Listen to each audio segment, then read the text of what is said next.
भारत की खुफिया ताकत से हिल गया वॉशिंगटन। सुपर पावर ने रॉ पर लगाया बहुत बड़ा आरोप। खालिस्तानियों को दुनिया में नहीं मिल रहा ठिकाना। दोस्तों, देश की रक्षा में खुफिया तंत्र का बहुत बड़ा योगदान होता है, जो दुश्मनों की हर हरकत की खबर रखती है। दुनिया के हर देश के पास अपना खुफिया तंत्र है और विश्व भर में सबसे खतरनाक खुफिया एजेंसियों में कुछ देशों की एजेंसियों का नाम आता है। सवाल उठता है कि आखिर किन किन देशों की खुफिया एजेंसियों को दुनिया में सबसे खतरनाक माना जाता है। भारत की रॉ के नाम से क्यों दुश्मनों की कांप रही है रूह। पीएम मोदी के आने के बाद कितना मजबूत हुई देश की खुफिया ताकत। तो दोस्तों, अमेरिका की खुफिया एजेंसी CIA अमेरिका ही नहीं, दुनिया में सबसे ज्यादा सक्षम और ताकतवर मानी जाती है। इसका गठन 1947 में किया गया था। CIA के अलावा अमेरिका में 3 एजेंसियां NSA, DIA और FBI हैं, लेकिन CIA का काम विदेशों से सूचना इकट्ठा करना है। अमेरिका का खुफिया नेटवर्क बेहद मजबूत है। यह देश दुनिया भर के परमाणु कार्यक्रमों की निगरानी के लिए सैटेलाइट का इस्तेमाल भी करता है। वहीं किसी भी देश में हो रही किसी भी आंतरिक गतिविधि की पूरी जानकारी रखता है और इसे अपने जरूरत के हिसाब से इस्तेमाल करता है। सीक्रेट इंटेलिजेंस सर्विस नाम से पहचानी जाने वाली ब्रिटेन की खुफिया एजेंसी MI6 की स्थापना प्रथम विश्व युद्ध के ठीक पहले की गई थी, लेकिन दुनिया के सामने इसका अस्तित्व 1994 में सामने आया था। MI6 का काम आतंकवादियों के बारे में देश के आंतरिक और बाहरी हिस्से से जानकारियां जुटाना है, जबकि BND जर्मनी की एक संघीय खुफिया एजेंसी है जो दूसरे विश्व युद्ध के पहले स्थापित की गई थी। हजारों करोड़ के बजट में काम करने वाली ये एजेंसी जासूसी करने में आधुनिक तकनीक का इस्तेमाल करती है। इस एजेंसी का मुख्य काम देश को आंतरिक और बाहरी खतरों से सुरक्षित रखना है। फ्रांस की खुफिया एजेंसी DGSE की काबिलियत को सराहा जाता है। एजेंसी का दावा है कि उसने अब तक फ्रांस में 15 आतंकी हमलों को अपनी खुफिया जानकारी के बूते रोका है। वहीं ऑस्ट्रेलिया की खुफिया एजेंसी ASIS का गठन 1951 में किया गया था, जिसका काम ऑस्ट्रेलिया के हितों की रक्षा करना और बढ़ावा देना है।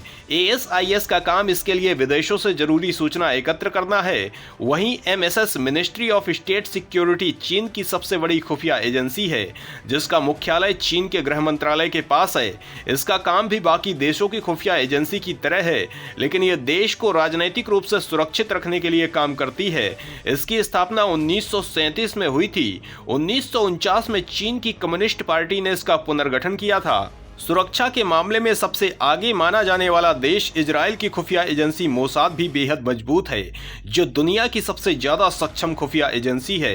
मोसाद के डायरेक्टर भी यहाँ के राष्ट्राध्यक्ष प्रधानमंत्री को रिपोर्ट करता है। विदेशों में जासूसी करने के मामले में इसे एक विचित्र एजेंसी माना जाता है। दोस्तों, इजरायली खुफिया एजेंसी ने ऐसे ऐसे मिशंस को अंजाम दिया है कि इनके नाम से ही आतंकियों की रूह कांप जाती है। सवाल उठता है कि आखिर इस एजेंसी ने किस तरह के मिशन को दिया अंजाम, किस खतरनाक मिशन का दिया जाता है उदाहरण। तो दोस्तों, मोसाद एक ऐसा नाम है जिसे सुनते ही थर्रा जाते हैं बड़े बड़े आतंकी सूरमा। दुनिया के नक्शे पर एक छोटे से देश की खुफिया एजेंसी, जिसके नाम से आतंकी संगठन ही नहीं, उनके आका और हुक्मरान भी खौफ खाते हैं, जिसकी वजह इसके मिशंस रहे हैं, जिनकी दुनिया भर में चर्चा होती है। ऐसा ही एक मिशन है जिसमें ईरानी परमाणु वैज्ञानिक को मारा गया था। नवंबर 2020 में ईरान के सैन्य परमाणु कार्यक्रम के शीर्ष वैज्ञानिक ब्रिगेडियर जनरल मोहसिन फखरीजादेह की हत्या कर दी गई थी। हालांकि मोसाद ने तब इसकी जिम्मेदारी खुले तौर पर नहीं ली थी, लेकिन जून 2021 में मोसाद के मुखिया ने इसे लेकर अहम खुलासे किए थे। 1976 में अरब के आतंकियों द्वारा हाईजैक फ्रांसीसी विमान को मोसाद अपने 94 नागरिकों के साथ युगांडा से मुक्त कराकर लाई थी। ये ऑपरेशन काफी चर्चित रहा था। वहीं 1972 में म्यूनिख ओलंपिक के लिए एकत्र इजरायली ओलंपिक टीम के 11 खिलाड़ियों की बंधक बनाकर हत्या का बदला फलस्तीनी आतंकियों से लिया। ये ऑपरेशन करीब 20 सालों तक चला और मोसाद ने सभी आतंकियों से चुन चुन कर बदला लिया, जिसे रैथ ऑफ गॉड नाम दिया गया, जिसके बाद दुनिया भर में मोसाद के नाम का डंका बज गया। दोस्तों, वहीं भारत की खुफिया एजेंसी रॉ बेहद खतरनाक है। पिछली सरकारों में इस एजेंसी को उतना सपोर्ट न मिल पाने के कारण देश में तमाम आतंकी हमले होते रहे, लेकिन पीएम मोदी के आने के बाद ये एजेंसी दुनिया भर में ढूंढ ढूंढ कर भारत के दुश्मनों को अंजाम तक पहुंचा रही है, जिस पर पाकिस्तान, कनाडा समेत अमेरिका भी बिलबिला रहा है। सवाल उठता है कि भारत की बढ़ रही खुफिया ताकत पर क्यों मचा है तहलका? पश्चिम इसे लेकर किस तरह का लगा रहा है आरोप? पाकिस्तान क्यों बिलबिला रहा है? तो दोस्तों, इस बारे में जानने के लिए वीडियो को आखिरी तक देखिए। देश की बढ़ती ताकत के बारे में जानकर आप हैरान हो जाएंगे। कनाडा हो या पाकिस्तान, नहीं बचेंगे देश के दुश्मन। सीक्रेट एजेंट्स के निशाने पर है खतरनाक आतंकी।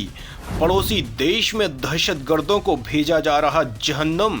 सुपर पावर ने पन्नू को लेकर फिर लगाया आरोप। दोस्तों, ब्रिटिश अखबार द गार्जियन की एक रिपोर्ट में दावा किया गया है कि भारतीय खुफिया एजेंसी रॉ लगातार विदेशी धरती पर आतंकवादियों का खात्मा करने के लिए एक मिशन के तहत काम कर रही है। रिपोर्ट में बताया गया है कि इसी मिशन के तहत खालिस्तान आंदोलन को हवा देने वाले सिख अलगाववादियों को निशाना बनाया गया था। बताया गया है कि 2019 में हुए पुलवामा हमले के बाद से ही इस मिशन पर भारतीय खुफिया एजेंसी काम कर रही है। इसका उद्देश्य आतंकी हमले के खतरे को पनपने से पहले ही खत्म कर देना है। वहीं विदेश मंत्रालय की ओर द गार्जियन की इस रिपोर्ट का पूरी तरह से खंडन किया गया है। इसके साथ ही विदेश मंत्री एस जयशंकर के पिछले बयान को भी दोहराया गया है, जिसमें उन्होंने कहा था कि विदेशी धरती पर हुई टारगेट किलिंग भारत सरकार की नीति के अनुरूप नहीं है, जबकि पाकिस्तान ने दावा किया था कि उनकी धरती पर लगातार हो रही हत्याओं के पीछे भारतीय खुफिया एजेंसी की स्लीपर सेल का हाथ है। पाकिस्तान ने कहा था कि भारत इस पूरे मिशन को संयुक्त अरब अमीरात से संचालित कर रहा था। यही नहीं, पाकिस्तान में हत्याओं को अंजाम देने के लिए स्थानीय अपराधियों या जिहादियों को नियुक्त किया गया था। दोस्तों, द गार्जियन की रिपोर्ट में पाकिस्तान के एक अधिकारी की ओर से बताया गया है कि पाकिस्तान में लगातार हो रही हत्याओं को अंजाम देने के लिए भारतीय एजेंटों ने जो प्लान बनाया है वो रातों रात नहीं बना है। उन्होंने कहा कि भारतीय एजेंटों ने संयुक्त अरब अमीरात में इन स्लीपर सेल को स्थापित करने के लिए लगभग 2 साल तक काम किया है। इसके बाद ही इन हत्याओं को अंजाम दिया गया है। दोस्तों, पाकिस्तान में एक एक करके 20 से ज्यादा आतंकियों को ठिकाने लगाया जा चुका है। वहीं कनाडाई पीएम जस्टिन ट्रूडो ने खालिस्तानी आतंकी हरदीप सिंह निज्जर की हत्या को लेकर भारत पर आरोप लगाया था। हालांकि आज तक वो इसका कोई ठोस सबूत नहीं दे पाए और इन आरोपों के लिए भारत ने कनाडा को जमकर फटकार लगाई थी। वहीं अमेरिका भी भारत पर ऐसा ही आरोप लगाता रहता है और एक बार फिर उसने वही राग अलापा है। सवाल उठता है कि आखिर अमेरिका किस तरह के आरोप भारत पर लगाता है, किस तरह का दावा उसने किया है। तो दोस्तों, खालिस्तानी आतंकवादी गुरुपतवंत सिंह पन्नू की हत्या की नाकाम साजिश के मामले में अमेरिकी मीडिया ने भारत की खुफिया agency research and analysis wing यानी रॉ पर आरोप लगाया है। वॉशिंगटन पोस्ट ने अपनी एक रिपोर्ट में रॉ के एक अधिकारी विक्रम यादव पर पन्नू की हत्या के प्रयास में शामिल होने की बात कही है। पोस्ट ने दावा किया है कि विक्रम यादव ने पन्नू को अपने प्राथमिक टारगेट की लिस्ट में रखा था और उसकी हत्या के लिए शूटर की टीम को चुना था। यादव ने पन्नू के बारे में जानकारी भी हिट टीम को भेजी थी। रिपोर्ट में अज्ञात पूर्व अमेरिकी और भारतीय सुरक्षा अधिकारियों के हवाले से दावा किया गया है कि यादव ने पन्नू के न्यूयॉर्क स्थित आवास का पता समेत संपर्क की जानकारी संभावित हत्यारों को भेजी थी। रिपोर्ट में कहा गया है कि यादव ने हत्यारों की टीम से कहा था कि जैसे ही ये पुष्टि होगी कि अमेरिकी नागरिक पन्नू घर पर है, हमारी तरफ से अगला कदम बढ़ाया जाएगा। अमेरिका ने बीते साल के आखिर में दावा किया था कि उसने अमेरिकी नागरिक की हत्या की साजिश को नाकाम कर दिया है। ये अमेरिकी नागरिक खालिस्तानी आतंकी गुरपतवंत सिंह पन्नू था। भारतीय विदेश मंत्रालय के तत्कालीन प्रवक्ता अरिंदम बागची ने कहा था, भारत ऐसे इनपुट को गंभीरता से लेता है क्योंकि ये हमारे अपने राष्ट्रीय सुरक्षा हितों पर भी असर डालता है। अमेरिकी इनपुट के संदर्भ में मुद्दों की पहले से ही संबंधित विभागों द्वारा जांच की जा रही है। तो दोस्तों, भारत की बढ़ती खुफिया ताकत पर आपका क्या सोचना है, कमेंट में जरूर बताएं।